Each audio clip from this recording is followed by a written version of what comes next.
I've come to think of my desire to be liked as a form of selfishness. That's a strange thing to say because most people think of selfishness as arrogance. I mean something different. If I spend my day worrying that people are replaying my mistakes, criticizing me behind my back, or thinking poorly of me, I'm assuming they're thinking about me far more than they're actually thinking about themselves. I was never the loudest person in the room or constantly asking for compliments, but I cared deeply what others thought about me. I wanted approval from my coworkers, my friends, even strangers on the internet. If someone was disappointed in me, it bothered me. If someone thought poorly of me, it bothered me even more. Looking back, I gave away an enormous amount of my power and freedom because I handed other people control over how I felt about myself. Then something happened that forced me to rethink everything. Several years ago, I was diagnosed with brain cancer. When you're told your future may be measured in months instead of decades, a lot of things become very clear very quickly. One realization hit me harder than any other. If I might die soon, why am I spending so much energy worrying about whether other people approve of me? That thought changed my life. I realized I wasn't the center of anyone else's story. Every country prints itself near the center of its own flat map. We do the same thing with our lives. Most people aren't thinking about me. They're thinking about themselves. The embarrassing thing I said last week, they've already forgotten it. That awkward interaction I'm replaying in my head, they're replaying their own. The criticism I imagine that people are making when I'm not around, most of it exists only in my imagination. Here's something weird I learned when I read The Courage to Be Disliked. Psychologist Alfred Adler believed much of human suffering comes from our desire for recognition and approval. We want validation because we've been trained to seek it from an early age. In school, we're graded. At work, we're evaluated. Throughout life, we're rewarded when we perform well and punished when we don't. Most of us never learn to ask, what do I believe is meaningful? And instead, subliminally ask, what will make other people think well of me? The result is subtle and powerful. We choose careers to impress people, and we buy things to signal success.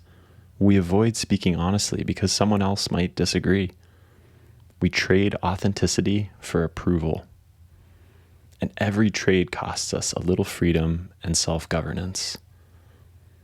The strange thing is that approval never creates lasting confidence. It does create dependence. I learned that lesson earlier than I realized. When I was in 5th grade, I woke up one morning to a full laundry basket and only one clean pair of pants. They were patterned with dinosaurs. I thought I was too old for dinosaur pants. I had just learned how to be cool, and dinosaurs were for kids. My dad needed to drop me off at school and get to work, and I couldn't decide what to wear. I remember crying and running back and forth to the car, wearing the dino pants or my dirt-covered cargos. I must have made both of us late because I was terrified of what my friends would think of my passé dino pants.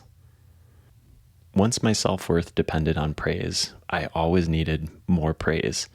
I hadn't learned how to be cool. I had just learned how to not stick out.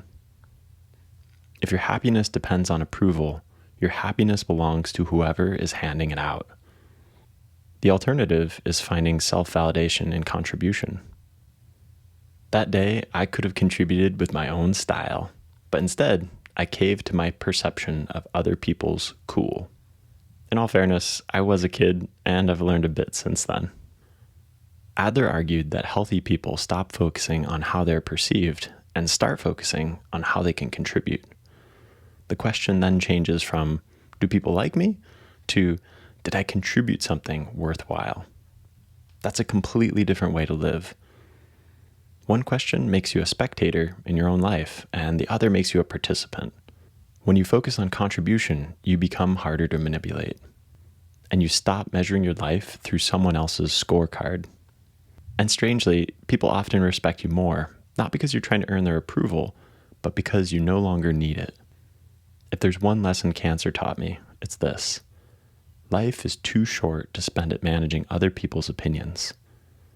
Nobody thinks about you more than you do. Everyone's busy carrying their own fears, insecurities, and unfinished stories. Stop asking for permission. Stop waiting for universal approval.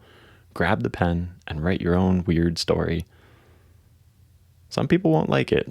That's okay. Put on those dinosaur pants.